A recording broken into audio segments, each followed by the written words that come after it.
ॐ अज्ञानतिमिरान्धस्य ज्ञानाञ्जनशलाकया चक्षुरुन्मिलितं येन तस्मै श्रीगुरवे नमः। नमः ॐ विष्णुपादाय कृष्णपृष्ठाय भूतले श्रीमते भक्तिवेदान्त स्वामिन् इति नामिने। नमस्ते सारस्वते देवे गौरवाणी प्रचारिणे निर्विशेषा शून्यवादी पाश्चात्य देशतारिणे वाञ्छाकल्पतरुभ्यश्च कृपा सिन्धुभैव च पतितानां पावनेभ्यो वैष्णवेभ्यो नमो नमः। जय श्री कृष्ण चैतन्य प्रभु नित्यानंद श्री अद्वैत गदाधर श्रीवासादि गौर भक्त वृंद। हरे कृष्णा कृष्ण कृष्ण हरे हरे हरे राम राम राम हरे हरे। जय जय लक्ष्मीपति नरसिंह मुरारी।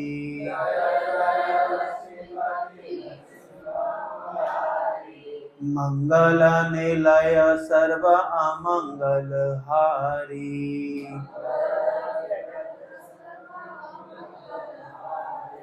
जय जय लक्ष्मीपति नरसिंह मुरारी।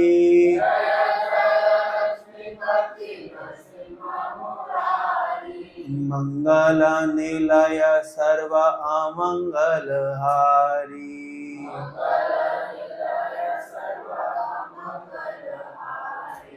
जय जय लक्ष्मीपति नरसिंह मुरारी।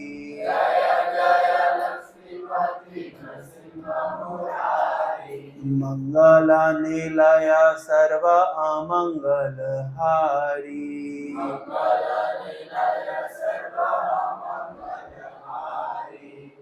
हरे कृष्णा।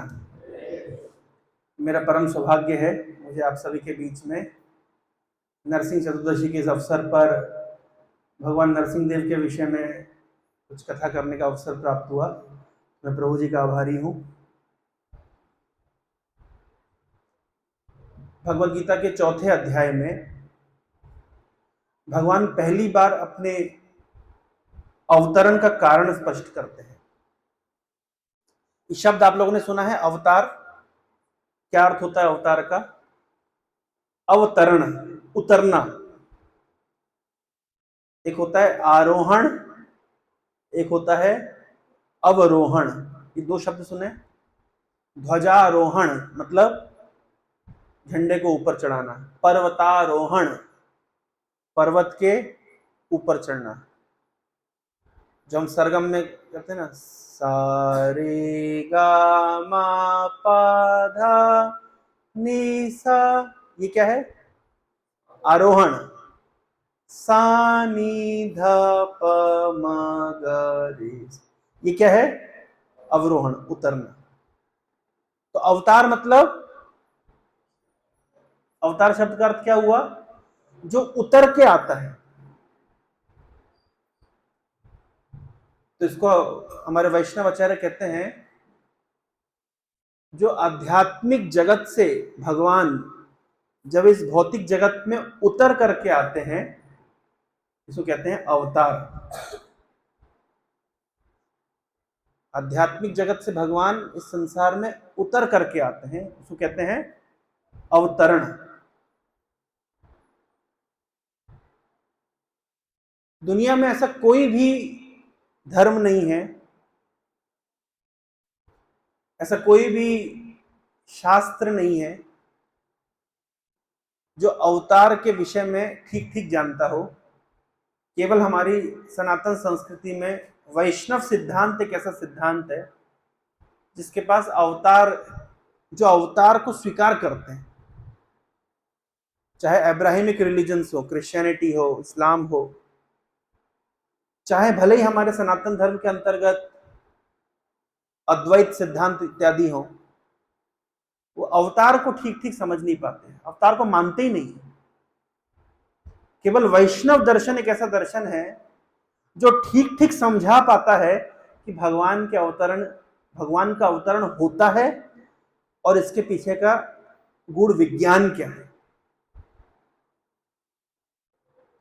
भगवद गीता के 7वें अध्याय में भगवान एक जगह कह रहे हैं, अव्यक्तम व्यक्तिमापन्नम मन्यते माम बुद्धया। इस श्लोक के अनुसार भगवान कह रहे हैं कि कुछ लोग हैं जो ऐसा मानते हैं कि पहले मेरी निराकार सत्ता थी, फिर मैंने अवतार ग्रहण किया और वापस से मैं, ये अवतार जब कार्य पूरा हो जाएगा तो मैं निराकार बन जाऊंगा। ऐसा कौन मानते हैं? मन्यते माम अबुद्धया। बुद्धिमान लोग ऐसा नहीं मानते। कौन मानते हैं? अबुद्धया, जो बुद्धिमान नहीं है। जो बुद्धिमान नहीं है वो क्या मानते हैं कि पहले ईश्वर निराकार सत्ता थे और अब उन्होंने अवतार ग्रहण किया है, अब वो निराकार साकार हो गया है, और जब इस अवतार का कार्य पूरा हो जाएगा तो वापस से वो निराकार, साकार ईश्वर है, वो वापस से निराकार में अव्यक्त हो जाएगा। आप लोगों ने सुना है इस तरह सिद्धांत कभी? तो पंखा मेरे को तो जरूरत नहीं है, अगर आप लोग की आवाज फैन बंद कर सकते तो आवाज अच्छे से ही हो पाएगी। अच्छा हवा चल रहा है। ये सिद्धांत आपने कभी सुना पहले? भारत में सिद्धांत बहुत विख्यात है। सबसे पहले तो अध्यात्म को मानने वाले, अगर आप उनसे पूछे कि आप ईश्वर की सत्ता पे भरोसा करते हैं, तो 99% लोग कहेंगे कि हाँ, हम मानते कुछ तो शक्ति है, कोई तो शक्ति है जो सब चला रही है, लेकिन हम किसी व्यक्ति को नहीं मानते। अधिकतर लोगों के अनुसार ईश्वर कोई शक्ति है। God is a form of energy, आप लोगों ने सुना होगा। बट पहली बार एक वैष्णव सिद्धांत हमारे सामने आया है जहां पे बताया जा रहा है कि ईश्वर कोई शक्ति नहीं है, वे शक्तिमान व्यक्ति हैं। अभी डाइजेस्ट ही नहीं होता है ना, कठिन है ना। क्योंकि जैसे ही हम बोलते हैं ईश्वर एक व्यक्ति है, if God is a person, तो इमीडिएटली हमारे दिमाग में एक परसेप्शन बनता है कि person must be limited by the dimensions of time and space. अगर व्यक्ति हैं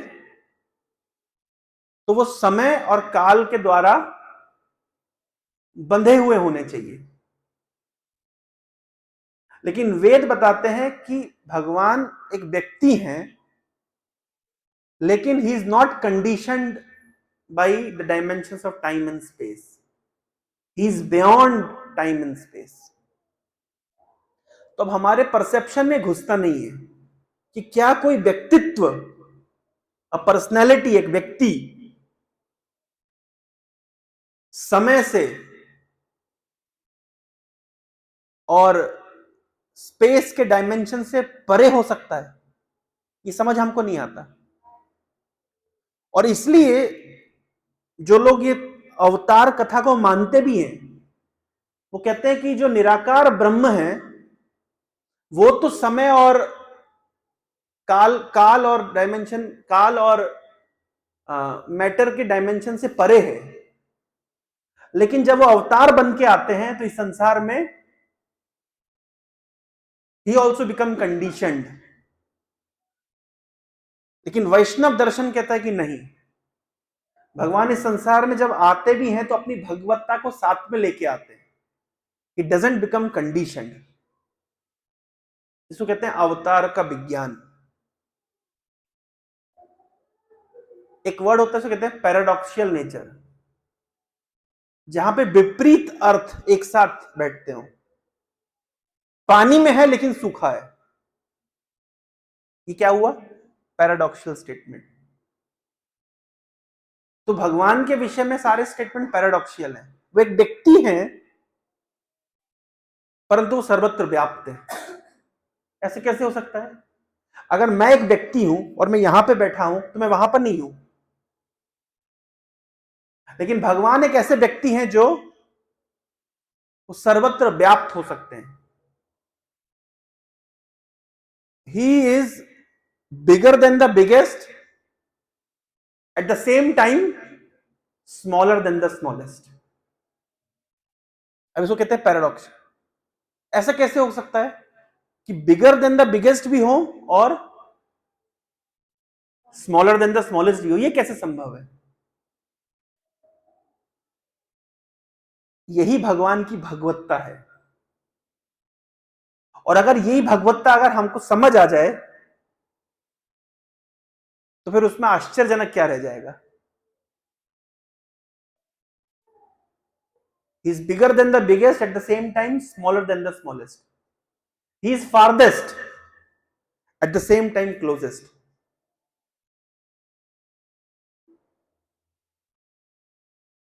तो ये जो पैराडॉक्सियल स्टेटमेंट वेद में दिए गए हैं, प्रभुपाद जी बताते हैं अपने एक ईशोपनिषद के इंट्रोडक्शन में कि वेदास आर एक्सोमेटिक ट्रुथ।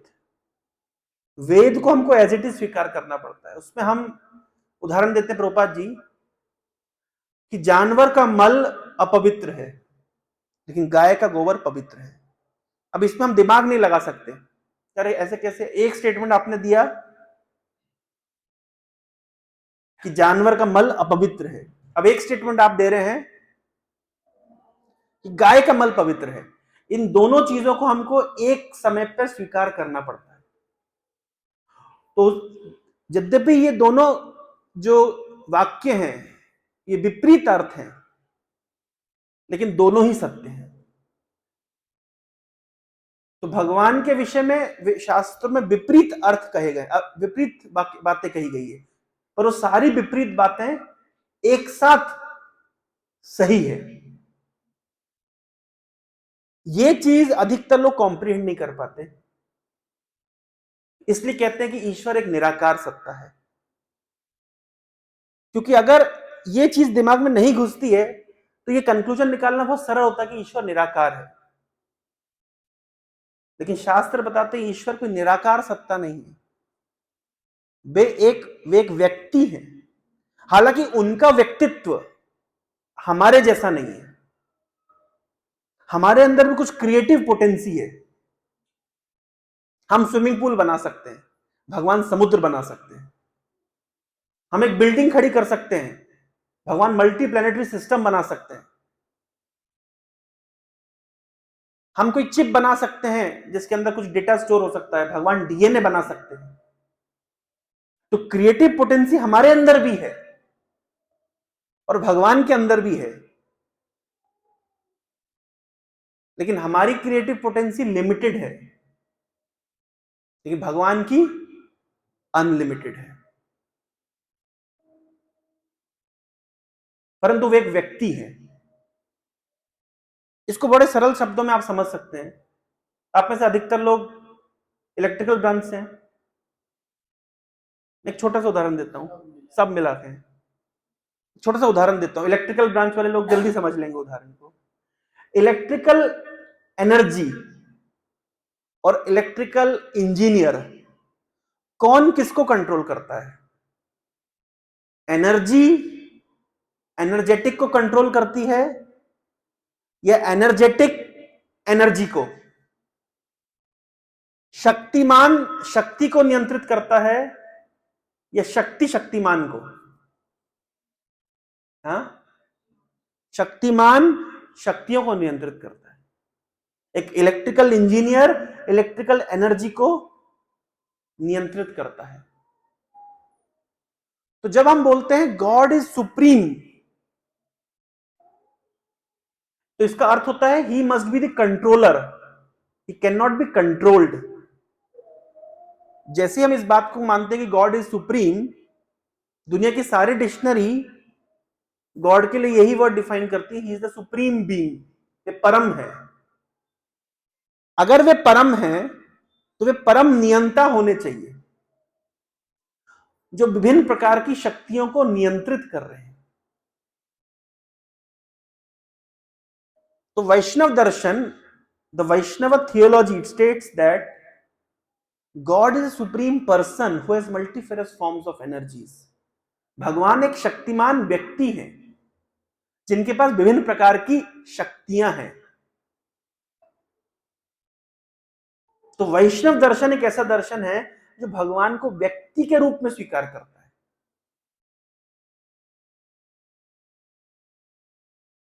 बाकी अधिकतर दर्शन के अनुसार ईश्वर एक शक्ति मात्र है।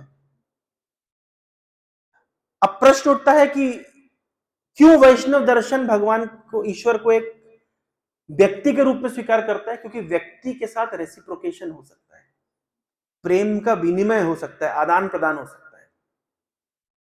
शक्ति के साथ किसी प्रकार का आदान प्रदान नहीं हो सकता। तो जब हम कहते हैं कि ईश्वर एक शक्ति मात्र है, तो there is no scope for reciprocation. But when we accept that God is an energetic person, एक व्यक्ति है, तब उनके साथ आदान प्रदान की गुंजाइश है। इसलिए दुनिया में एकमात्र दर्शन ऐसा दर्शन है जो ईश्वर को व्यक्ति है ऐसा ठीक ठीक जानता है, वो है वैष्णव दर्शन। यद्यपि बाकी दर्शनों में भी डायरेक्टली या इनडायरेक्टली ईश्वर को व्यक्ति के रूप में ही स्वीकार किया गया है। जैसे अगर आप कभी कुरान पढ़ेंगे तो कई जगह ऐसा लिखा आता है कि ईश्वर सब कुछ देख रहा है। अगर देख रहा है तो निश्चित रूप से उसके पास क्या होनी चाहिए? वो सब कुछ सुन रहा है तो क्या होना चाहिए? देख रहा है, सुन रहा है, उसका हाथ हर जगह है। अगर ऐसे शब्द रिपीट हो रहे, इसका अर्थ क्या हुआ? इसका अर्थ हुआ कि उसका व्यक्तित्व है। लेकिन फिर भी अगर आप किसी से बोले ईश्वर एक व्यक्ति है, तो तुरंत बोलेंगे नहीं नहीं। क्यों नहीं? क्योंकि यह बात कॉम्प्रिहेंड करना बड़ा मुश्किल है कि वो अनलिमिटेड पर्सनैलिटी, वो एक लिमिटेड बीइंग की तरह हमारे सामने कैसे आ सकती है। और यही चीज वेद में भी दी गई है कि ईश्वर तो अनलिमिटेड है। तो वेदों और पुराणों में एक कोरिलेशन होता है। एक होता है सिद्धांत, थ्योरी, और एक होता है उसका केस स्टडी। बचपन में आप लोगों ने पढ़ा होगा सोशल साइंस की किताबों में, एक सिद्धांत पढ़ाते हैं, फिर एक केस स्टडी देते हैं, फिर सिद्धांत पढ़ाते हैं, फिर केस स्टडी देते हैं। केस स्टडी क्या करता है? उस थ्योरी को समझने में सहायता करता है। तो वेद देते हैं सिद्धांत और पुराण देते हैं केस स्टडी। जैसे वेद कहता है कि ईश्वर अनलिमिटेड है, तो पुराणों में भगवान कृष्ण जब अपनी लीला विलास करते हैं तो ऐसा दिखने में लगता है कि एक छोटा सा बालक लीला कर रहा है। लेकिन जब मां उसको बांधने का प्रयास करती है तो ब्रज की सारी रस्सियां कम पड़ जाती हैं, फिर भी वो बंधते नहीं है। मां पूछती कृष्ण से, क्या तुमने मक्खन खाया है? तो कृष्ण मना करते, तो मां कहती है मुंह खोल के दिखाओ। तो मुंह खोल करके भगवान समग्र ब्रह्मांड का दर्शन करा देते। क्या दिखाना चाह रहे हैं कि जो वेद की बात है कि ईश्वर अनलिमिटेड है, वो मैं करके दिखाता हूं। देखिए आप, भगवान अनलिमिटेड हैं, एट द सेम टाइम वो एक पर्सनैलिटी है। ये दो पैराडॉक्सल स्टेटमेंट है, यही वैष्णव सिद्धांत की नींव है। भगवत गीता के चौथे अध्याय में भगवान कह रहे हैं, इमं विवस्वते योगम प्रोक्तवान अहम अव्ययम विवस्वान मनुवे प्राहा मनुर इच्छवाकु अब्रवीत। अर्जुन, इस ज्ञान को मैंने सूर्यदेव विवस्वान को दिया, और विवस्वान ने अपने पुत्र मनु को दिया, मनु ने अपने पुत्र इच्छवाकु को दिया। एवं परंपरा प्राप्तम इमं राज ऋषयो विदु। और इस प्रकार से ज्ञान परंपरा में आ रहा है, लेकिन एक बहुत लंबा समय बीत गया है, तो कालांतर में ये परंपरा विनिष्ट हो गई है, खत्म हो गई है, टूट गई है। इसलिए अर्जुन, इस ज्ञान को मैं तुम्हें पुनः प्रदान कर रहा हूं, I am giving it to you again. तो अर्जुन ने कहा, कृष्ण ठीक है, मैं आपकी बात मान लेता हूं, लेकिन मुझे एक बात समझ नहीं आती कि भवतो परतो जन्म, भाई आपका जन्म तो, आपकी डेट ऑफ बर्थ और मेरी डेट ऑफ बर्थ आसपास है, लेकिन सूर्यदेव से हमसे कितने सीनियर हैं, कितने पुराने हैं। तो मैं कैसे समझूं कि यह ज्ञान आपने सूर्यदेव को प्रदान किया? मान लीजिए हम में से कोई बोले कि गांधी जी को स्वतंत्रता संग्राम के लिए हमने प्रोत्साहित किया था, तो आपका मित्र क्या पूछेगा? भाई हम कैसे समझ लें, तुम्हारा डेट ऑफ बर्थ और मेरा डेट ऑफ बर्थ आसपास है, तुमने गांधी जी को जाके प्रोत्साहन कब दे दिया? तो सेम चीज अर्जुन पूछ रहे हैं कृष्ण से, कृष्ण आपकी डेट ऑफ बर्थ मेरी डेट ऑफ बर्थ आसपास है, और सूर्यदेव इतने पुराने हैं, आपने कैसे सूर्यदेव को ज्ञान दिया? मैं ये समझना चाहता हूं। मैं ये नहीं कह रहा कि आप झूठ बोल रहे हैं, क्योंकि मुझे पता है आप झूठ नहीं बोलते, लेकिन मैं समझू कैसे? तब भगवान कह रहे हैं, बहुनी में व्यतीतानि जन्मानि तव च अर्जुन। अर्जुन, मेरे और तुम्हारे बहुत सारे जन्म हुए हैं, पर मुझे सारे याद हैं, तुम सारे भूल गए हो। तो मुझे क्यों याद है और तुम क्यों भूल गए हो? क्योंकि अर्जुन, मैं पूर्ण पुरुषोत्तम भगवान हूं, तुम एक जीव हो। और बहुत ही प्रसिद्ध श्लोक भगवत गीता का भगवान कहते हैं, अजोपि सन अव्यय आत्मा भूतानाम ईश्वरोपि सन प्रकृतिम स्वामधिष्ठाय संभवाम्य आत्म माया। अब यकीन मानिए, भगवत गीता के ऊपर हजारों हजारों कमेंट्रियां इस संसार में उपलब्ध है, लेकिन ये जो 10 श्लोक जो मैं आपको बता रहा हूं, चौथे अध्याय का 1 नंबर श्लोक से 9वां नंबर श्लोक तक जो 9 श्लोक हैं, इस इसके गूढ़ रहस्य को 99% कमेंटेटर कभी समझ ही नहीं पाए। ये इतना इंपॉर्टेंट सेक्शन है भगवत गीता का, अगर वो आप हटा दीजिए, भगवत गीता का महत्व तो खत्म हो गया। और अधिकतर जो भगवत गीता के ऊपर टिप्पणी करते हैं, वो ये सेक्शन स्वीकार ही नहीं कर पाते, क्योंकि इस सेक्शन में पहली बार भगवान जीव और ईश्वर में अंतर बता रहे हैं। अजोपि सन अव्ययात्मा, अर्जुन मैं अजय हूं, जन्म रहित हूं, मैं अव्यय हूं, चेंजलेस हूं, और भूतानाम ईश्वरोपि सन, मैं सभी जीवों का ईश्वर हूं। लेकिन इस संसार में कैसे आता हूं? प्रकृतिम स्वाम अधिष्ठाय, मैं अपनी ही अंतरंगा शक्ति का आश्रय लेकर के इस संसार में प्रकट होता हूं। संभवाम में आत्म माया। हम लोग इस संसार में आते कैसे आते हैं? हम इस संसार में आते हैं कर्मानुसार।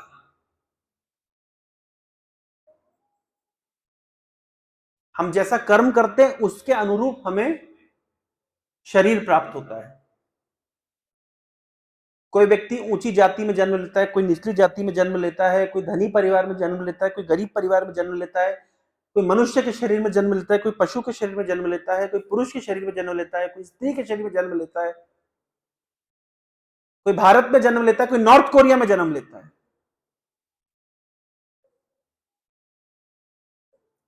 कोई स्वस्थ शरीर लेकर के आता है, किसी को बीमारियां ही लगी रहती है। ये कैसे ये होता है, इतना वेरिएशन? आप आश्चर्य करेंगे, दुनिया के अगेन किसी थियोलॉजी में इसका आंसर नहीं है। एब्राहमिक थियोलॉजीज में इसका आंसर है ही नहीं।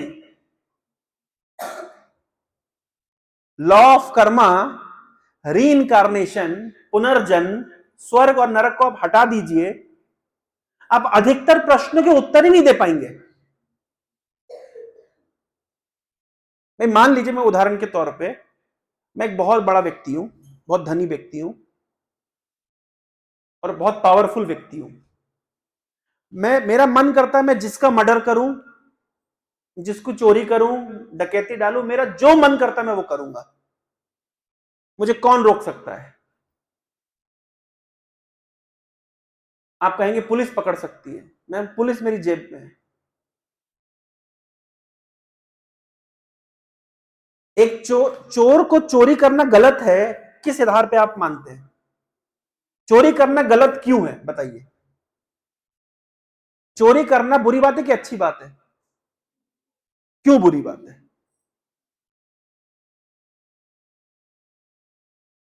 चोरी करना बुरी बात क्यों है बताइए? दूसरे की जा रही, मेरा क्या जा रहा है? दूसरे की प्रॉपर्टी जा रही है, दूसरे को दुख हो रहा है, उससे मेरा क्या? आत्मा छोड़ दीजिए, अभी आत्मा, परमात्मा, कर्म, पुनर्जन्म, स्वर्ग, नरक, ये अपने आंसर में आप मत डालिए। तो अब आपको ये सारा बिना ये टूल्स बिना यूज किए आपको ये प्रूव करना है कि चोरी बुरी है। कर पाएंगे? अब ये टूल्स यूज मत करिए, ये शब्द बिल्कुल आपके डिक्शनरी में रखना ही नहीं। आत्मा, परमात्मा, पुनर्जन्म, स्वर्ग, नरक। अब बताइए चोरी बुरा क्यों है?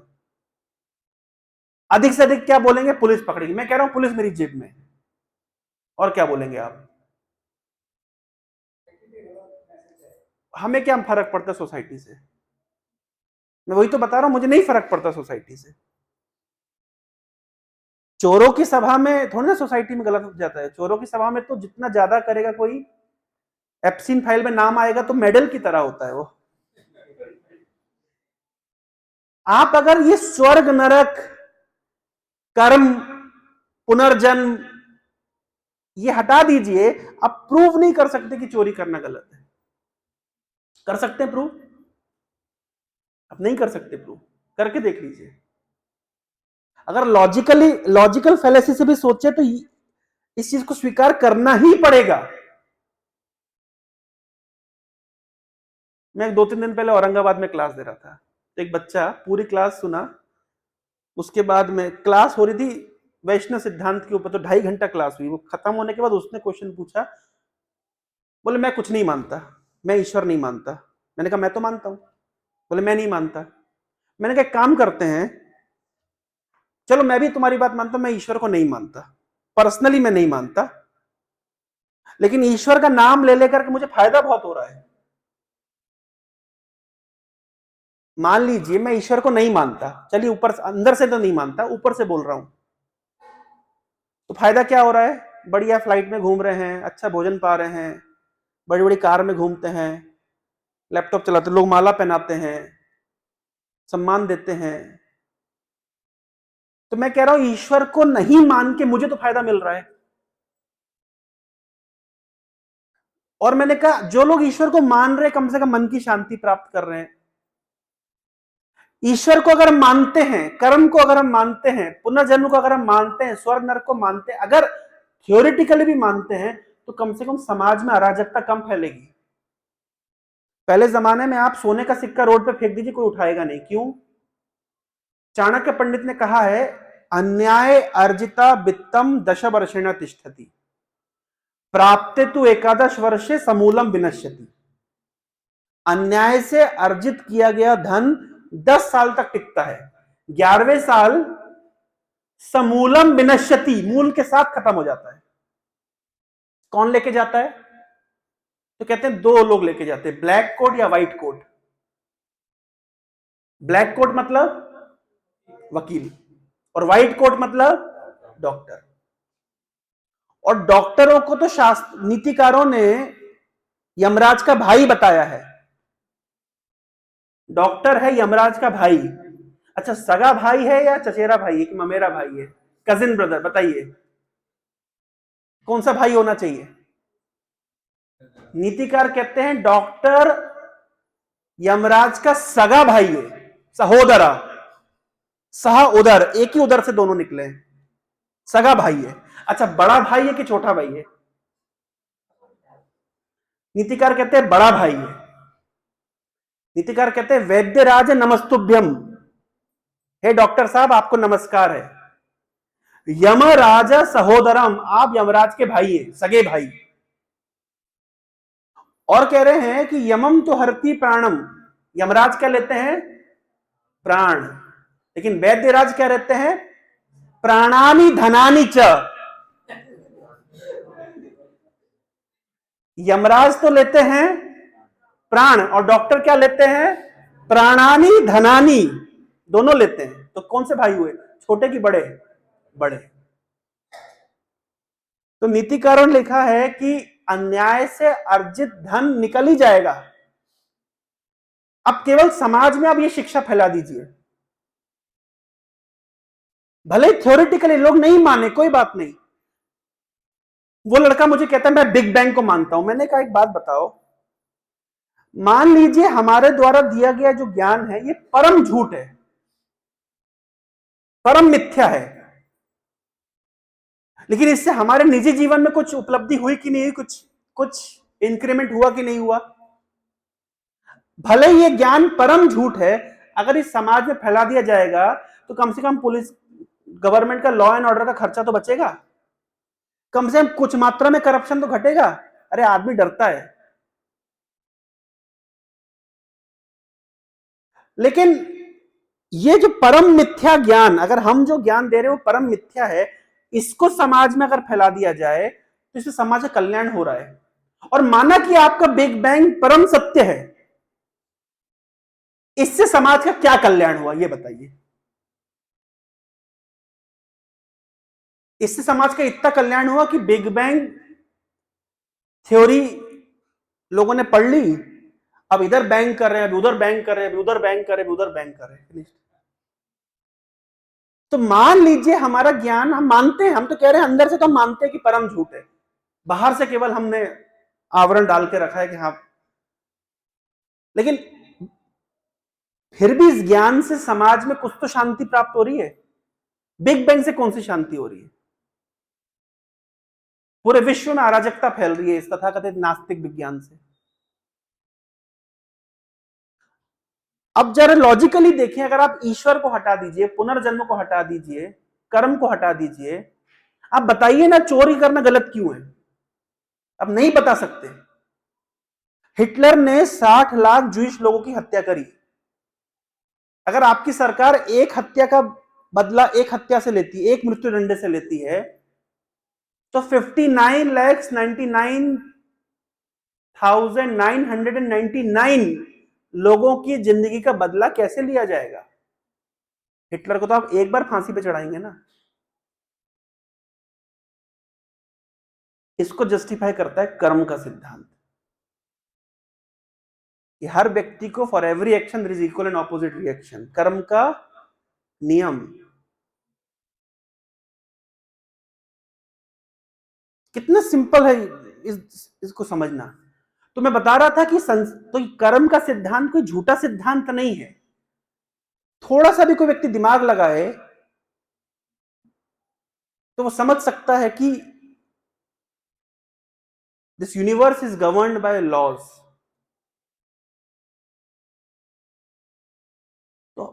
तो भगवत गीता के 4थे अध्याय में भगवान बता रहे हैं, अर्जुन तुम इस संसार में आए हो कर्मानुसार,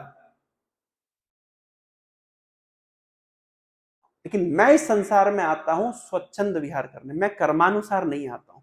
यही जीव में और ईश्वर में अंतर है। तो जब तक हम कर्म नहीं समझेंगे, कर्म का सिद्धांत नहीं समझेंगे, तब तक ये समझना भी कठिन। जब तक हम ये नहीं एक्सेप्ट कर पाएंगे कि हम सब कर्म के द्वारा बाधित हैं, बंधे हुए हैं, कंडीशनड, हम लोग कंडीशनड हैं, कर्म का फल मिलना ही है,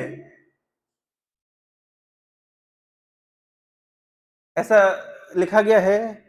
चाणक्य पंडित बताते हैं कि जैसे हजारों हजारों गायों के बीच में बछड़ा अपनी मां को खोज ही लेता है,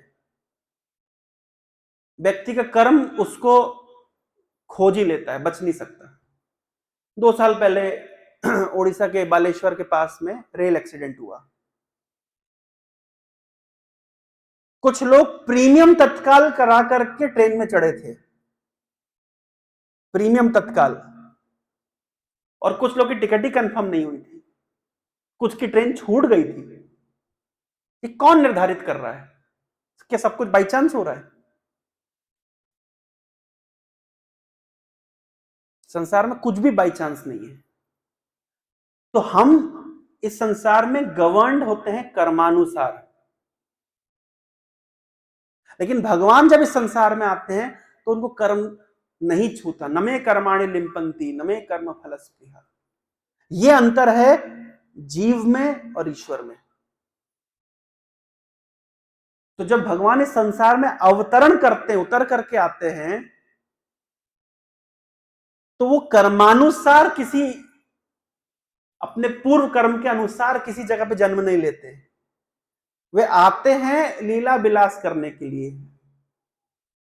अर्जुन ने पूछा, भगवान अगर आप जन्म रहित हैं और आप स्वच्छंद विहार करते हैं, आप अपनी माया से प्रकट होते हैं, आप इस संसार में जैसे सामान्य जीव कर्मानुसार आता है, आप नहीं आते हैं, तो अब आते क्यों हैं? वैसे थोड़ा ये समझाइए, क्यों आते हैं, कब आते हैं? तब भगवान ने गीता का प्रसिद्ध श्लोक बोला, यदा यदा ही धर्मस्य ग्लानिर्भवति भारत अभ्युत्थानम धर्मस्य तदात्मानं सृजाम्यहम्। जब जब जहां जहां धर्म की ग्लानि होती है, अर्जुन मैं आता हूं। अर्जुन ने पूछा, आगे करते क्या है, काम क्या है आपका? परित्राणाय साधूनां विनाशाय च दुष्कृतां धर्म संस्थापनार्थाय संभवामि युगे युगे। आके क्या करता हूं? मैं साधुओं की रक्षा करता हूं, दुष्टों का विनाश करता हूं और धर्म की स्थापना करता हूं। ये बात यद्यपि सत्य है, लेकिन हमारे वैष्णव आचार्य कहते हैं, क्या आपको लगता है कि भगवान को ये 3 कार्य करने के लिए अपने आध्यात्मिक जगत से उतर करके संसार में आना पड़ेगा? क्या अपने आध्यात्मिक जगत में बैठे हुए भगवान साधुओं की रक्षा नहीं कर सकते? क्या अपने आध्यात्मिक जगत में बैठे हुए भगवान दुष्टों का विनाश नहीं कर सकते? भाई भगवान तो सबके हृदय में बैठे हुए हैं, भगवान रावण के हृदय में बैठे हुए हैं। एक नस पकड़ लेंगे तो रावण हार्ट अटैक से मर जाएगा। तो इतना समुद्र के ऊपर पुल बांध के जाना क्या जरूरत है? क्या साधुओं की रक्षा भगवान में आध्यात्मिक जगत में बैठे हुए नहीं कर सकते? क्या धर्म की स्थापना करने के लिए भगवान, ये तो हम देखते हैं कि धर्म की स्थापना करने के लिए भगवान समय समय पर अपने प्रतिनिधियों को भेजते हैं पूरे विश्व में। तो भगवान का इस संसार में आने की मुख्य कारण है ही नहीं। तो फिर भगवान इस संसार में आते क्यों हैं? ये समझना बहुत जरूरी है। आज भगवान नरसिंह देव के अवतार की तिथि है, तो पहले जानना तो चाहिए कि भगवान आते क्यों हैं। तो बहुत सुंदर उत्तर इसका मिलता है कि वास्तव में भगवान इस संसार में साधुओं की रक्षा करना, दुष्टों का विनाश करना और धर्म की स्थापना, ये तो भगवान अपने प्रतिनिधियों के माध्यम से करा सकते हैं। और दूसरे कोई भी दर्शन, कोई भी फिलॉसफी इस बात को स्वीकार ही नहीं करती कि भगवान आते हैं। पहले तो यही स्वीकार नहीं करती कि भगवान एक व्यक्ति है, और किसी तरीके से अगर मान भी जाए कि भगवान एक व्यक्ति, देखिए ओल्ड टेस्टामेंट की थियोलॉजी में अगर आप देखेंगे तो ईश्वर कैसे हैं, एक बूढ़ा सा व्यक्ति है, उसकी दाढ़ी है, वो बादलों के पीछे बैठा हुआ है और हमेशा गुस्से में रहता है। देखा आप लोगों ने?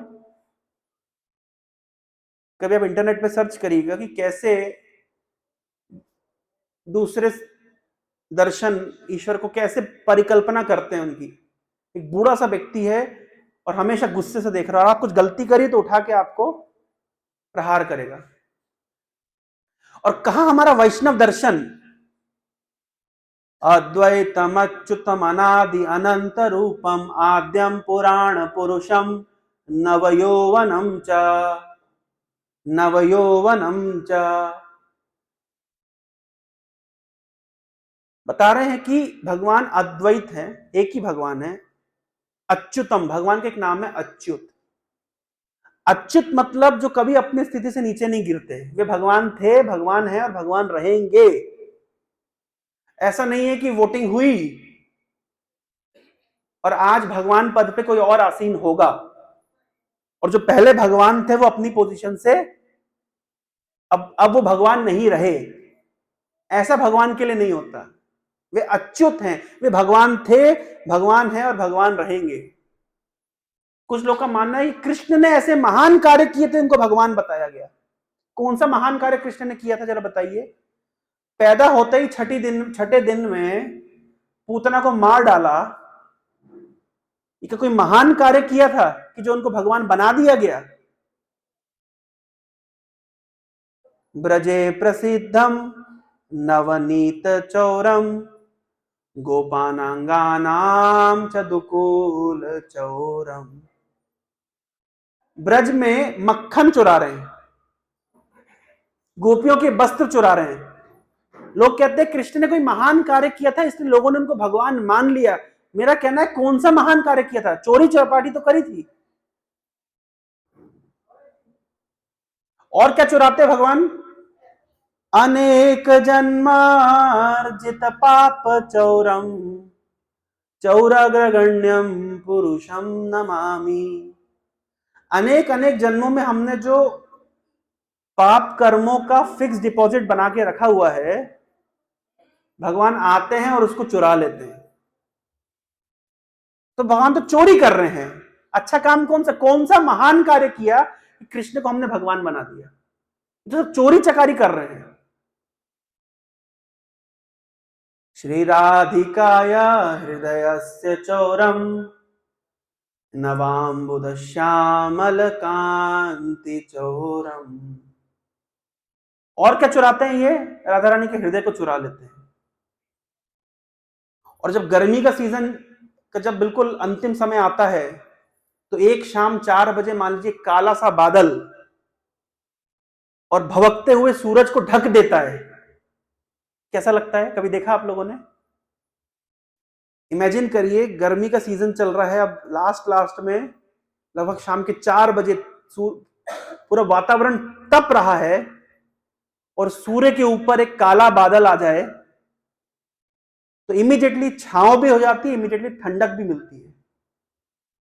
और वो जो काले बादल के चारों दिशाओं में जो सूरज की कांति निकलती है, वो कांति भी कृष्ण के कांति के सामने फेल है। नवाम बुध श्यामल कांति चौरम। और आगे लिख रहे हैं बिल्वन मंगल, पदाश्रितम च समस्त चौरम चौराग्रगण्यम पुरुषम नमामि। और जो इनके चरणों का आश्रय लेता है उनका सब कुछ चुरा लेते, कुछ नहीं छोड़ते। ऐसे चोरों के जो अग्रणी चोर है, चोरों के जो लीडर है, मैं उनको नमस्कार करता हूं, सैल्यूट करता हूं। कृष्ण को बहुत खतरनाक बताया गया है। क्यों? क्योंकि पदाश्रितानाम च समस्त चौरम, जो इनके चरणों का आश्रय लेता है, आप लोग सावधान हो जाइए, उसका सब कुछ चुरा लेते हैं, कुछ नहीं छोड़ते हैं। तो बताइए ऐसा कौन सा महान कार्य कृष्ण ने किया कि जिसको हमने भगवान बना दिया? अगर कोई व्यक्ति महान कार्य करके भगवान बनता है तो कृष्ण तो चोरी कर रहे हैं, इनके चरणों का आश्रय लेने वाले का सब कुछ चुरा ले रहे हैं, तो काय के भगवान? इनको कहते हैं अच्युतम। वे भगवान थे, भगवान है, भगवान रहेंगे। अद्वैतम अच्युतम, अनादि अनंत रूपम, वे अनादि हैं, अनंत हैं। आद्यम, वे सभी की शुरुआत हैं, उनसे सब कुछ आया है। अहम सर्वस्व प्रभु मत्ता सर्वम प्रवर्तते। और आद्यम पुराण पुरुषम, सबसे पुराने पुरुष है। अब पुराना व्यक्ति कैसा दिखता है? पुराना व्यक्ति कैसा दिखना चाहिए? बाल सफेद होने चाहिए, चेहरे पे झुर्रियां होनी चाहिए। लेकिन भगवान पुरातन व्यक्ति हैं, पुराण पुरुषम नव यौवनम च, हमेशा एक नव युवक की तरह दिखाई देते हैं। जैसे हमारे शरीर में बुढ़ापा, बीमारी, मृत्यु इत्यादि आती है, भगवान के शरीर में बुढ़ापा, बीमारी, मृत्यु कुछ नहीं आती। यह अंतर है हमारे शरीर में और भगवान के शरीर में। तो भगवान के विषय में कहा गया है, भगवान खुद कह रहे हैं जन्म कर्म चमे दिव्यम। दिव्य शब्द का अर्थ ये होता है कि मत समझना अर्जुन कि मेरा शरीर तुम्हारे से हाड़ मांस से बना हुआ है। मेरा शरीर दिव्य है। सच्चिदानंद रूपाय विशुत्पत्त्यादि हेतवे तापत्रश्च विनाशाय श्री कृष्णा वयम नमः। ईश्वरः परमा कृष्ण सच्चिदानंद विग्रह अनादिरादिर गोविंद सर्व कारण कारणम। सच्चिद आनंदमय विग्रह भगवान का। हमारे जैसे भौतिक पदार्थों का, अब देखिए मैं बताया ना, 99% भगवत गीता के कमेंटेटर ये बात स्वीकार ही नहीं करते कि भगवान का शरीर हमारे शरीर जैसा नहीं है।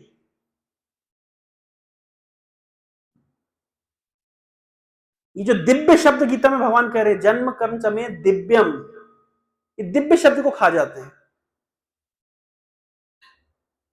पूरा वैष्णव दर्शन इस एक शब्द के ऊपर टिका हुआ है, दिव्य। भगवान दिव्य हैं।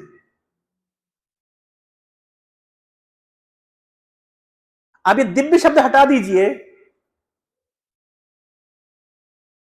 और अगर भगवान हमारे जैसे ही एक मनुष्य हैं तो फिर उनकी कही हुई गीता का क्या महत्व?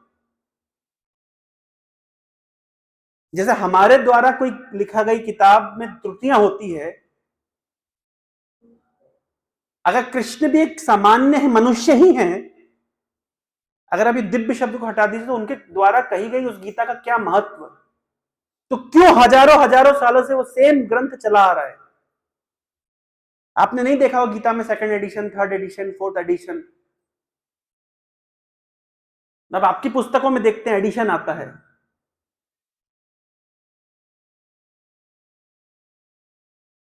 अधिकतर लोग इस बात को समझ नहीं पाते। अधिकतर अध्यात्मवादी भगवान की दिव्यता को स्वीकार नहीं करते, भगवान के अवतार को स्वीकार नहीं करते, अवतार के विज्ञान को स्वीकार नहीं करते, भगवान के व्यक्तित्व को स्वीकार नहीं करते।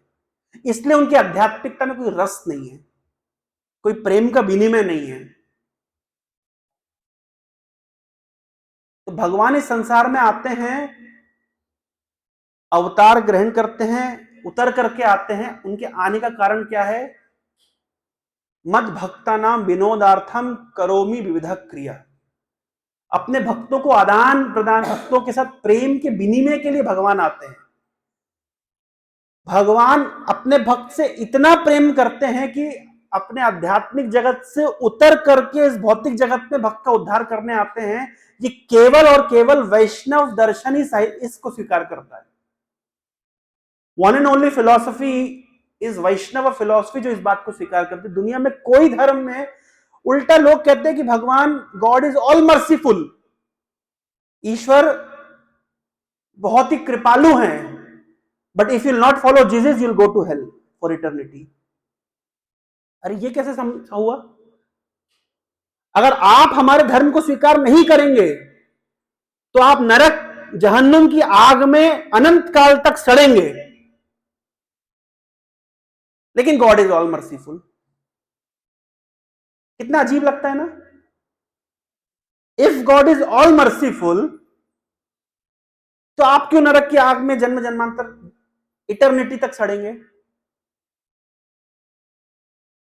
ये जो लैप्स है, ये जो फिलॉसफिकल त्रुटियां हैं, इस सब चीज का समाधान वैष्णव दर्शन में दिया गया है।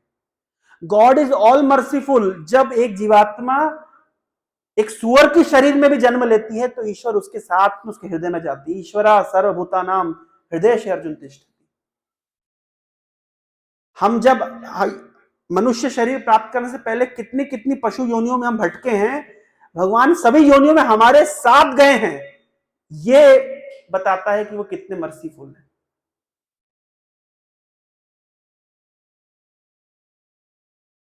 लेकिन बाकी धर्म कहते तो हैं कि ईश्वर और मर्सीफुल है, लेकिन क्योंकि आप उनके धर्म को स्वीकार नहीं करेंगे तो आप नरक की आग में 2-4 दिनों के लिए नहीं, इटर्निटी के लिए सड़ाए जाएंगे, जलाए जाएंगे। ये कैसे होता है? लेकिन वैष्णव दर्शन करता है कि भगवान इतने दयालु हैं कि अपने भक्तों के ऊपर कृपा करने के लिए, उनके साथ प्रेम का विनिमय करने के लिए वे खुद उतर करके आते हैं, जो काम वो किसी और से नहीं करा सकते। इस प्रकृति का संचालन तो भगवान कई देवताओं के माध्यम से करा देते हैं। लेकिन एक भक्त जो भगवान के साथ प्रेम का विनिमय करना चाहता है, जो कई जन्मों से उनकी प्रतीक्षा कर रहा है, उसको संतुष्ट कैसे करेंगे भगवान? क्या किसी और को भेज के कर पाएंगे? मान लीजिए कोई प्रेमी और प्रेमिका है, तो प्रेमिका इंतजार कर रही है, तो प्रेमी बिना स्वयं आए क्या किसी एजेंट को भेज करके प्रेमिका को संतुष्ट कर सकता है? नहीं। तो उसी प्रकार से भगवान का भक्त भगवान को जन्म जन्मांतरों से पुकार रहा है। जो हम भक्ति कर रहे हैं, इसका उद्देश्य ही है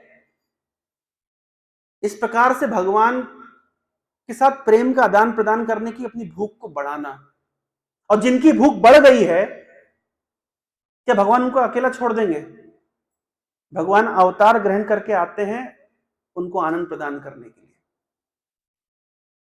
एक छोटा सा उदाहरण देता हूं। आज नरसिंह चतुर्दशी है। भगवान नरसिंह देव का जो प्राकट्य हुआ, सत्यम विधातुम निजभृत्य भाषितुम व्याप्तिम च भूतेषु अखिलेषु चात्मनः अदृश्यत अति अद्भुत रूपमुद्वहम स्तंभे सभायाम न मृगम न मानुषम। भागवत में लिखा गया है कि सभा के मध्य में एक खंबा था, और उस खंबे को तोड़ करके भगवान एक ऐसा रूप लेकर के निकले, ना मृगम ना मानुषम। ऐसा समझ ही नहीं आता था कि जानवर है या मनुष्य है। तो कह रहे क्यों आए भगवान? तो सत्यम विधातुम निज भृत्य भाषितुम, अपने भक्त की बात को सत्य करने के लिए। कौन से भक्त की बात को सत्य करने के लिए? प्रहलाद से पूछा हिरण्यकशिपु ने, क्या तुम्हारे भगवान इस खंबे में हैं? प्रहलाद ने कहा वो सर्वत्र व्याप्त है, खंबे में भी हैं। तो आचार्य लिखते हैं भगवान हिरण्यकशिपु की उंगली के ऊपर ध्यान लगाए हुए थे कि जहां उंगली रोकेगा मैं वहां से निकलूंगा। और हिरण्यकशिपु को पता था कि तो मैंने बनवाया, मेरी आंखों के सामने खंबा बना है, पूरा महल मेरी आंख के सामने बना है, मैं ही तराई करता था। तब तो अंदर कुछ नहीं था। He was very confident. तो प्रहलाद की बात को सत्य करने के लिए भगवान ने कहा ठीक है। भगवान आते तो खिड़की से आ सकते थे, दरवाजे से आ सकते थे, लिफ्ट से आ सकते थे, सीढ़ियों से आ सकते थे, ना भगवान तो कहीं से भी आ सकते थे। लेकिन खंबे से क्यों आए? ताकि प्रहलाद की बात कहीं झूठी ना हो जाए। भगवान गीता में अर्जुन कह रहे हैं, अर्जुन कौनते प्रतिजानी ही नमे भक्त प्रणश्यति। अर्जुन भोंपू लो, माइक और साउंड सिस्टम लेकर के पूरी दुनिया में कह दो मेरे भक्त का विनाश नहीं होता। तो भगवान ने कहा भगवान आप खुद ही कह दीजिए, मुझसे क्यों कहलवा रहे हैं? बोले कोई मेरा ट्रैक रिकॉर्ड बहुत खराब है। एक बार राधा रानी से मिलने के लिए उद्धव पहुंचे, तो राधा रानी तो उद्धव से ज्यादा डायरेक्ट बात नहीं करी, वहां पे एक भ्रमर था, इस तरीके से चल रहा था। तो राधा रानी भ्रमर को कह के कहती हैं कि तुम यहां क्या करने आए हो, हे भ्रमर तुम यहां क्या करने आए हो, तुम किसका संदेश लेकर के आए हो, क्या तुम मथुरा के स्वामी कृष्ण का संदेश लेकर के आए हो? मैं जानती हूं वो खराब व्यक्ति है, उसका ट्रैक रिकॉर्ड बहुत खराब है, इस जन्म से खराब नहीं है, पहले के जन्मों में भी बेकार व्यक्ति था। बलि महाराज ने पूछा क्या चाहिए आपको, तो बोले 3 पग भूमि चाहिए। तो वामन देव ने 3 पग अपने छोटे छोटे पैर दिखाए थे कि इन 3 पैर से आप भूमि नाप दीजिए। तो कैसे नापना चाहिए था इनको, तो 3 पैर से नापना, छोटे छोटे पैर से नापना चाहिए था, और ये क्या किए, पैर दिखाए वामन देव वाले छोटे छोटे, और नपाई किए कैसे, पूरा त्रिविक्रम रूप बना करके, और 2 ही पैर में तो पूरा ब्रह्मांड नाप गए, और बाद में बलि को एम्बेरस किए वो अलग, तो झूठा व्यक्ति है। बाली को मारना था सामने आके मारते, इतना भीरू बन के क्यों पीछे से मारे? और वो बेचारी शूर्पणखा क्या चाहती थी, वो विवाह करनी चाहती थी आपसे, आप तो क्षत्रिय थे, करना चाहिए था। एक तो विवाह किया नहीं शूर्पणखा से, ऊपर से उसके नाक कान अलग कटवा दिए। तो जो कृष्ण है, ये बुरा व्यक्ति है, इस अभी से बुरा व्यक्ति नहीं, ये इसका प्रीवियस ट्रैक रिकॉर्ड भी खराब है। तो इस प्रकार से राधा रानी कंप्लेंट कर रही थी उद्धव के सामने।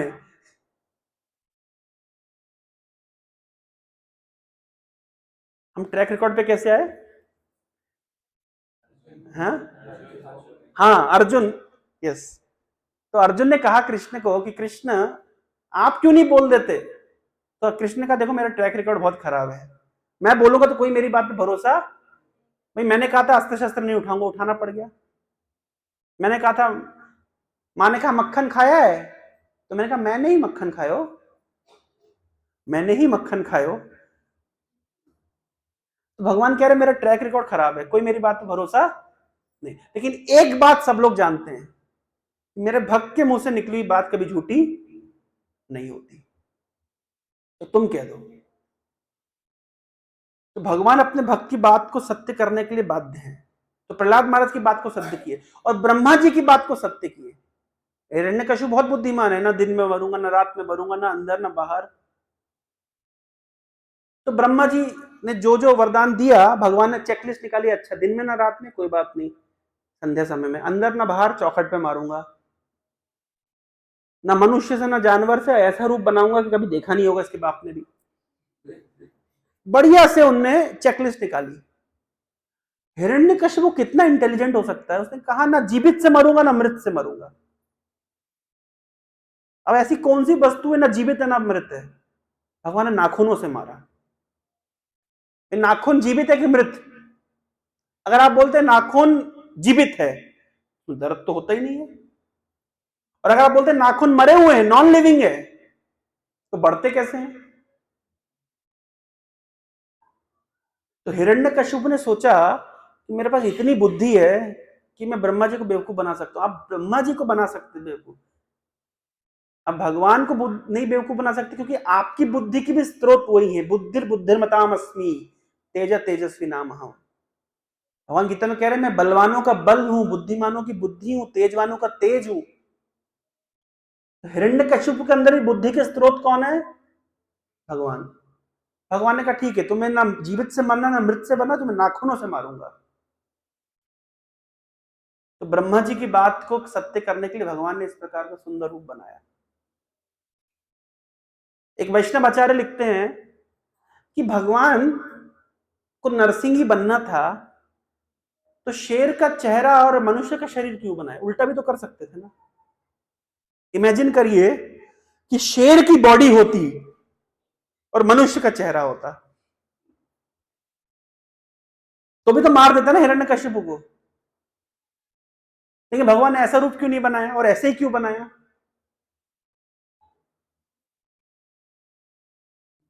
तो वैष्णवाचार्य लिखते हैं कि देखिए, हिरण्यकशिपु को मारना कोई प्राइमरी पर्पस था ही नहीं भगवान का, वो तो भगवान वैसे ही निपटा देते। वास्तव में प्रहलाद ने जो अपनी इतनी इतनी शुद्ध भक्ति करी थी भगवान की, तो प्रहलाद आह्लाददायी ने, भगवान प्रहलाद को आनंद प्रदान करने के लिए प्रकट हुए। हिरण्यकशिपु को मारना was not at all important. भगवान का इस संसार में आगमन हुआ है प्रहलाद को प्रेम प्रदान करने के लिए। अब मनुष्य अपने पुत्र बच्चे को कैसे प्रेम करता है? गोद में बिठा के। और शेर अपने बच्चे को कैसे प्रेम करता है? चाट करके। अब इमेजिन करिए भगवान उल्टा होते थे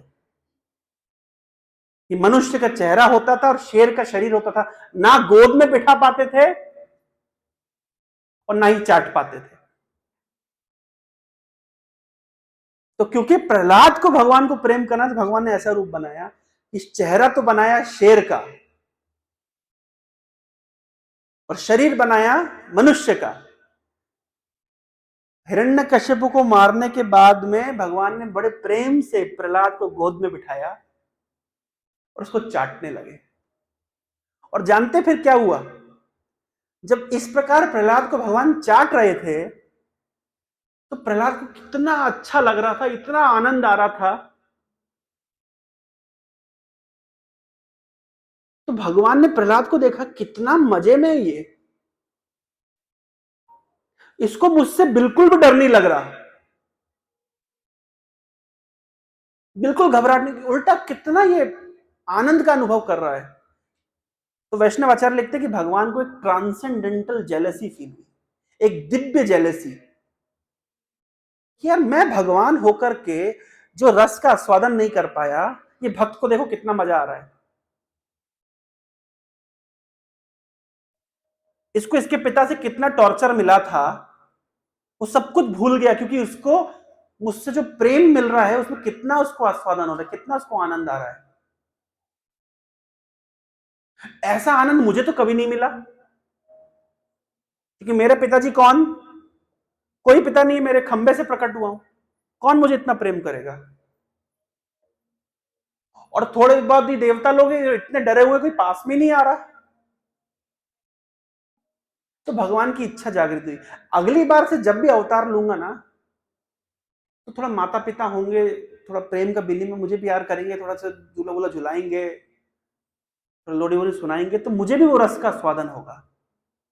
तो इसके बाद से भगवान नरसिंह देव, भगवान ने जो अवतार लिया सब में उन्होंने माता पिता स्वीकार किए और बाल लीलाएं करी। लंदन में एक डिवोटी मुझसे प्रश्न पूछते हैं कि प्रभु जी सारे अवतार आपके भारत में क्यों होते हैं, एक आध इधर होते हैं, अमेरिका में होते एक दो अवतार, कितना अच्छा नहीं होता? मैंने कहा देखिए, आपके अमेरिका में समस्या ये है कि अगर छोटे बच्चे को पिताजी डांट दें, मम्मी डांट दें, वो पुलिस को बुला सकते हैं और चाइल्ड एब्यूज का केस बन जाता है। सुना आप लोगों ने? एक मूवी भी आई थी ना, क्या नाम है, रानी मुखर्जी की मूवी, उसके बच्चे को वो हाथ से खिला रही थी तो केस बन गया। अब मान लीजिए बाल लीला करनी होती, कृष्ण ने मक्खन चोरी किया होता, माता गुस्सा करती, उनको बांधने लगती कृष्ण को, और कृष्ण अगर पुलिस वालों को फोन लगा लेते, तो माता यशोदा के ऊपर चाइल्ड एब्यूज का केस बन जाता। लीला तो अलग हो ही नहीं पाती। और भगवान प्रकट होते हैं शुद्ध गृहस्थों के यहाँ। मैं ट्रेन में जा रहा था न्यूयॉर्क में, एक बच्चे से मुलाकात हुई। मैंने कहा बच्चा, ऐसी बातचीत चल रही थी तो उन्होंने प्रश्न पूछा, मैंने पूछा कि आपके परिवार में कौन कौन है? मुस्लिम परिवार से बच्चा था, लेकिन he was not a practising Muslim. बोला देखिए, मेरी मम्मी और मेरे पापा का कभी विवाह नहीं हुआ, तो मेरी मम्मी उनके हस्बैंड के साथ रहती हैं और मेरे पापा उनकी वाइफ के साथ, और उनके बच्चे हैं। जैसे हमारे ममेरा भाई, फुफेरा भाई, चचेरा भाई, ऐसे हमारी फैमिली होती है, एक्सटेंडेड फैमिली। विदेशों की एक्सटेंडेड फैमिली कैसे है? My mother's first husband, my mother's second husband, my mother's third husband, my father's first wife, my father second wife. ऐसे तो उनकी एक्सटेंडेड फैमिली होती है। क्या भगवान वहां पे प्रकट होंगे? वेल्स में एक डिवोटी के साथ में कार्यक्रम में गया, तो उनके पिताजी आए हुए थे, तो मैंने उनसे पूछा आपकी मदर नहीं आई? बोले नहीं नहीं मदर नहीं आई। मैंने बोले हम लोग जब 6-7 साल के थे हमारे माता पिता का डाइवोर्स हो गया। मैंने कभी आपको फील नहीं हुआ? मैं ऐसे उनसे बात पूछने लगा। बोले पर वो आश्चर्य नहीं, हमारे आश्रम में जितने ब्रह्मचारी है सबके माता पिता का डाइवोर्स हुआ है। तो मैंने कहा मम्मी कहाँ रहती है? बोले मेरी मम्मी का हस्बैंड है उनके साथ रहती है, मेरे पापा रोड के उस पर अपार्टमेंट में अपनी गर्लफ्रेंड के साथ रहते हैं। पापा की उम्र है 60 साल, लड़का है ब्रह्मचारी इस्कॉन में, और पापा रहते गर्लफ्रेंड के साथ। आप इमेजिन करिए भगवान वहां पे अवतार लेंगे। तो ये स्थिति है, तो भगवान अवतार लेते हैं शुद्ध गृहस्थों के यहाँ। तो जो भी हो तो ये तो परिस्थिति है। तो भगवान का अवतार होता है अपने भक्तों को आदान प्रदान, प्रेम का आदान प्रदान करने के लिए। तो भगवान ने प्रहलाद को आनंद प्रदान करने के लिए इस प्रकार का रूप बनाया। भगवान ने प्रहलाद से पूछा, एक्चुअली प्रहलाद ने कहा भगवान अब देखिए आपने हिरण्यकशिपु मेरे पिताजी को मार ही दिया है, अपना क्रोध शांत कर दीजिए। तब यच्छ मन्युम असुरस हतस्त्वद्य मोदेत साधुरपि वृश्चिक सर्प हत्या लोकश्च निवृत्ति इतः प्रतियंति सर्वे रूपम नरसिंहम विद्वाय जनस्मरन्ति। भगवान आपने मेरे पिताजी हिरण्यकशिपु को वध कर दिया, अभी संसार का जितना टेंशन था कष्ट था खत्म हो गया, और आपके स्वरूप का हर व्यक्ति जब भी भयभीत अवस्था में होगा आपके स्वरूप का वो स्मरण करेगा। आप इस क्रोध को त्याग दीजिए। देखिए आप क्रोध को नहीं त्याग रहे, वो देवता लोग डरे हुए हैं, पास में कोई नहीं आना चाह रहा है। भगवान ने कहा सुनो प्रहलाद मेरी बात ध्यान से, वो देवता लोग डरे कि नहीं डरे वो बात की बात है, तुम मुझसे डरे हो कि नहीं डरे हो ये बताओ। तुम्हें मुझसे डर लग रहा है या नहीं लग रहा है? इतना भयंकर रूप मैंने बनाया है। बोले सॉरी भगवान मुझे आपसे कोई डर नहीं लग रहा। अजीब आदमी, तुम्हें कैसे डर नहीं लग रहा? तुम छोटे से बालक, मेरा भयंकर रूप देखो। भगवान का इतना विकराल रूप था, कोई माला नहीं पहना रहा था भगवान को, डर ही रहे थे, कोई आए नहीं पास में। तो भगवान ने हिरण्यकशिपु के इंटेस्टाइन निकाल के खुद ही माला पहन ली। जब कोई पहना ही नहीं रहा है क्या ही करें। एक बार बाली रावण गया बलि महाराज के पास, बोला देखो हम लोग दैत्य कुल के एक ही असुर कुल के हैं, और राम जी से मेरा झगड़ा चल रहा है थोड़ा सा, तो मेरे साथ हाथ मिलाओगे क्या? हम लोग मिल करके असुर वंश की नाक बचाएंगे और राम के साथ युद्ध करेंगे। तो बाली ने कहा देखिए रावण जी आप तो बहुत बहुत बड़े महात्मा हैं, और आपने तो अपने हाथों में कैलाश पर्वत धारण किया था, हमारे कोर्टयार्ड में एक थोड़ा सा गोल्डन माउंटेन है छोटा सा, थोड़ा इसको उठाइए। बोले इसमें कौन सी बड़ी बात है? लेके गए, उठाने का प्रयास किया, उठे नहीं। रावण बड़ा आश्चर्यचकित हुआ, माउंटेन उठ नहीं रहा, अभी क्या है ये, बहुत बड़ा तो नहीं है लेकिन फिर भी बहुत भारी है। बोले कुछ नहीं, ये हमारे परदादा हिरण्यकशिपु के कान का एक कुंडल है, और इन हिरण्यकशिपु को वो राम जी ने नरसिंह रूप में आकर के फाड़ के रख दिया था। अब आप हमसे कह रहे हैं कि हम आपका साथ दें राम जी से विरुद्ध युद्ध करने में, तो कृपया हमको क्षमा करें, रास्ता उधर है। कितना विकराल रूप रहा होगा हिरण्यकशिपु का कि कान का एक कुंडल इतना बड़ा पहाड़ जैसा जो रावण नहीं उठा पा रहा। वो भगवान नरसिंह देव के रूप को देख करके प्रहलाद कहते मुझे डर नहीं लगता। ना हम विभीम में अजित्य अति भयानक से, भगवान इसके आपके इतने अति भयानक रूप से मैं तो नहीं डरता। आपके सूर्य के समान चमकीले नेत्र, आपके पहने कान, आपके नुकीले दांत, आपके रक्त रंजित केश, आपकी आंतों की माला, आपके खूंखार नाखून, और जो गर्जना कर रहे हैं आप जिससे बड़े बड़े देवता लोग भयभीत हैं, मुझे डर नहीं लगता। तो भगवान ने कहा बेटा प्रहलाद तुम्हें अगर मेरे इस विकराल रूप से डर नहीं लगता तो मुझे तो लगता है संसार में तुम्हें कुछ भी डर नहीं लगता, कोई डरने का कोई कारण ही नहीं तुम्हारे लिए। तो प्रहलाद के लेकिन भगवान सच बताऊं मैं एक चीज से डरता हूं, त्रस्तो अस्मि अहम कृपण वत्सला दुस्सहोग्र संसार चक्र कदनाद ग्रस्ताम प्रणीता। मैं संसार चक्र में अपने कर्मानुसार गिर पड़ा हूं, और ऐसे लोगों की संगति में आके गिर गया हूं जो मुझे केवल आपका विस्मरण कराते हैं, भुला देते हैं। मैं ऐसी विकट परिस्थिति से बहुत घबराता हूं। ये संसार की जो संसार चक्र चलाया जा रहा है, इसमें सब पीछे चले जा रहे हैं। अपने वास्तविक लक्ष्य जो है आपके चरण कमल का भजन करना, उसको छोड़ करके मैं सब काम में इतना व्यस्त हूं, मैं आपको भूल ही गया हूं। और मेरे आसपास वाले लोग मुझे आपको भुलाने में पूरा सहयोग करते हैं। इस विकट परिस्थिति से मुझे बहुत घबराहट होती, बहुत डर लगता है। भगवान आप कृपा करके जल्द से जल्द मेरा उद्धार करिए। तो प्रहलाद महाराज की स्तुति बहुत ही दिव्य स्तुति है कि प्रहलाद जैसे भक्त कह रहे हैं जो भगवान की सेवा में चौबीसों घंटे निमग्न है, वो कह रहे हैं कि भगवान इस संसार की भयावह स्थिति से मुझे घबराहट होती है, डर लगता है। आपके विस्मरण से मुझे डर लगता है, आपको कहीं मैं भूल ना जाऊं, इस परिस्थिति से मुझे डर लगता है। कृपया करके आप मेरा उद्धार करिए। प्रहलाद से कहा भगवान नरसिंह देव ने, बेटा कुछ तो मांगो। देखो यही प्रोटोकॉल है, यही परिपाटी चली आ रही है कि भगवान प्रकट होते तो कोई अपने भक्तों को कुछ देते, मुझसे कुछ मांगो। तो भगवान को प्रहलाद कहते हैं, मैं क्या कोई बिजनेसमैन हूं कि अपनी भक्ति के बल पे आपसे कुछ मांग लूंगा भक्ति के बदले में। फिर प्रहलाद ने सोचा भगवान इतना कह रहे हैं मांगो मांगो, अगर नहीं मांगो तो भगवान को बुरा लगेगा, तो भगवान के लिए कुछ मांग लेता हूं ताकि भगवान को कुछ खुशी मिले। तो एक सुंदर सा श्लोक प्रहलाद ने कहा, मेरे पीछे पीछे दोहराइएगा। यदि दास्यसि मे कामान वरां स्वां वरदर्शव कामानां हृदि असमरोहम् भवतस्तु वृणेवरम्।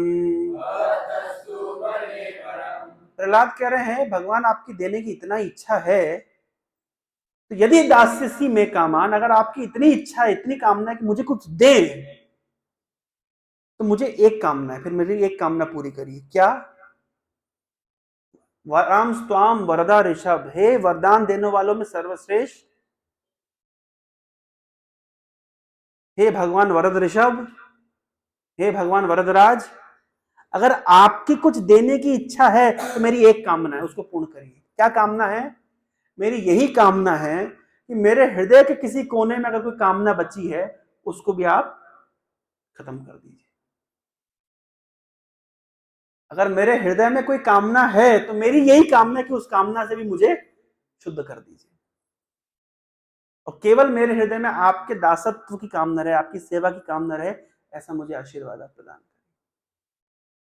तो ये हम आज नरसिंह चतुर्दशी के अवसर पर इस प्रार्थना के ऊपर मेडिटेट कर सकते हैं। यह भगवान, इस संसार को भोगने की हमारे हृदय में बहुत सारी कामना है जो हमें केवल कष्ट देती है। आप कृपया करके हमारा हृदय शुद्ध करिए और केवल आपके दासत्व की कामना हमारे हृदय में हो, ऐसा आशीर्वाद प्रदान करिए। हरे कृष्णा कृष्णा कृष्णा हरे हरे, हरे राम राम राम हरे। किसी के मन में कोई प्रश्न, जिज्ञासा? जी। आपने बोला कि भगवान एक पर्सन है, बट वो टाइम और स्पेस से परे है। हाँ। बट आपने बोला कि जन्म पे तो कर्मों के परिणाम स्वरूप नहीं होता, तो जब राम जी के रूप में भगवान ने बाली को मारा था, फिर कृष्ण जी के रूप में मतलब वो उन्होंने निषाद देंगे उनसे मतलब क्यों? Good question. एक्चुअली दो विचार होते हैं, एक होता है तत्व।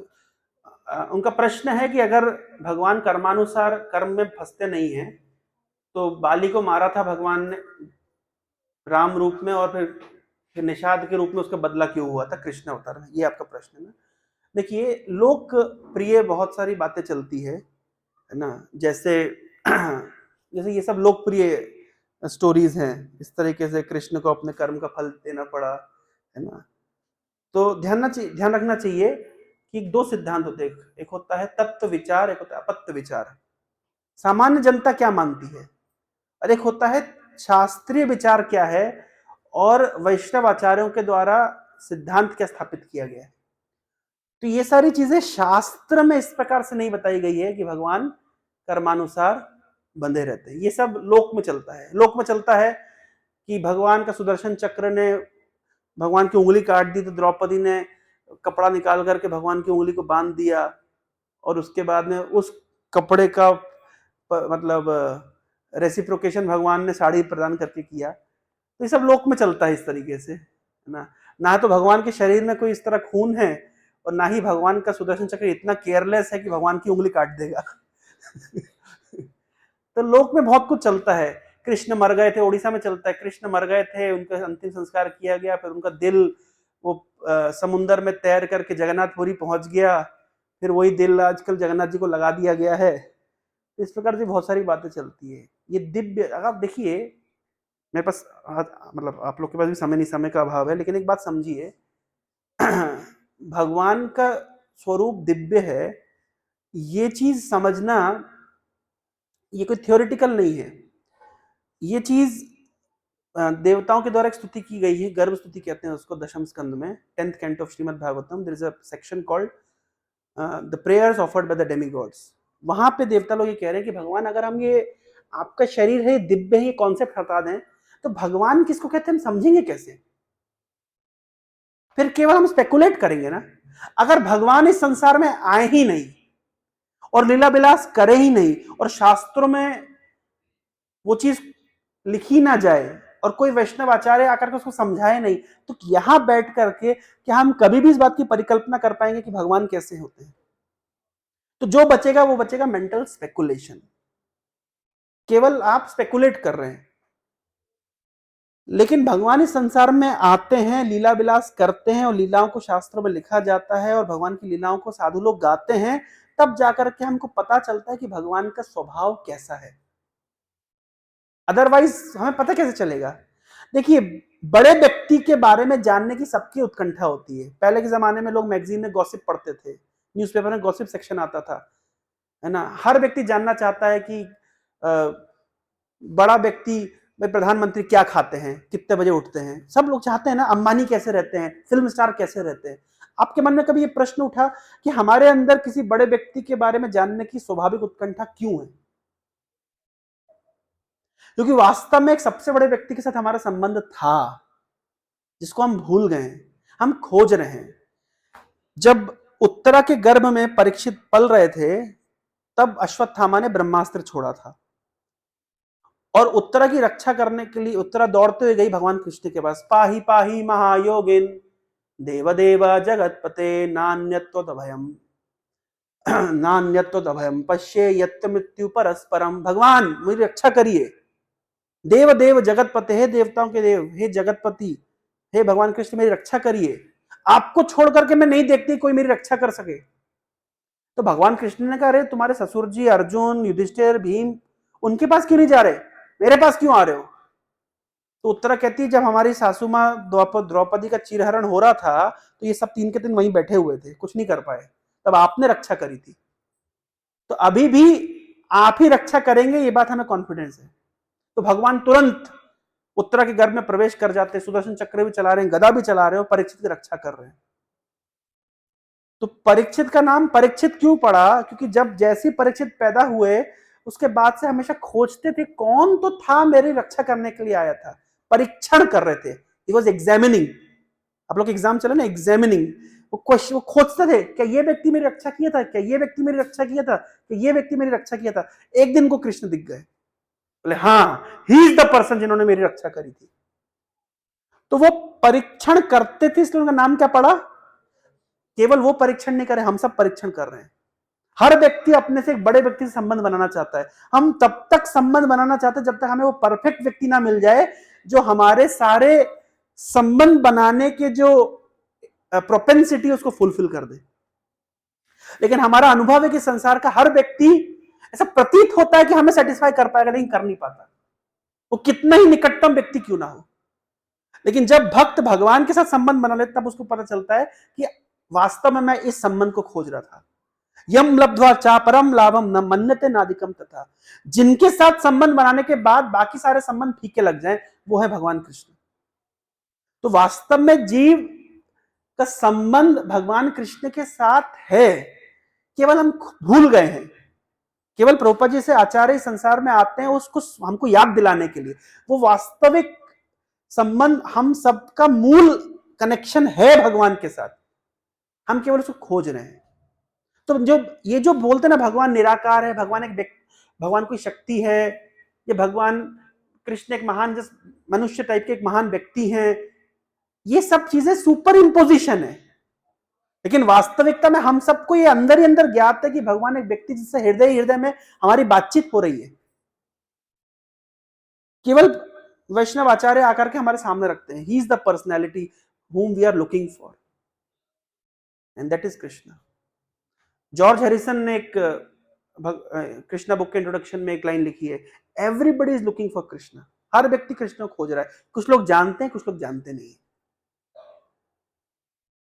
So we all are actually looking for that our lost relationship with Krishna. We are all trying to restore it. हम बस अलग अलग जगह पे खोज रहे हैं। ये खोज कब तक चलती रहेगी? जब तक हम कृष्ण से हमारे वास्तविक संबंध को स्थापित नहीं करें, खोज तब तक चलती रहेगी। ठीक है, और किसी के मन में कोई जिज्ञासा, कोई प्रश्न?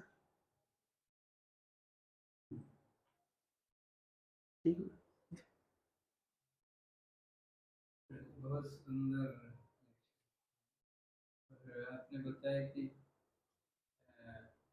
शक्ति जो है, शक्ति के साथ संबंध नहीं कर सकते हम लोग, मतलब कृष्णा जो है शक्ति के साथ संबंध स्थापित नहीं कर सकते, लेकिन हम तो देखते हैं सब लीलाओं में शक्ति के साथ ही संबंध स्थापित करते हैं।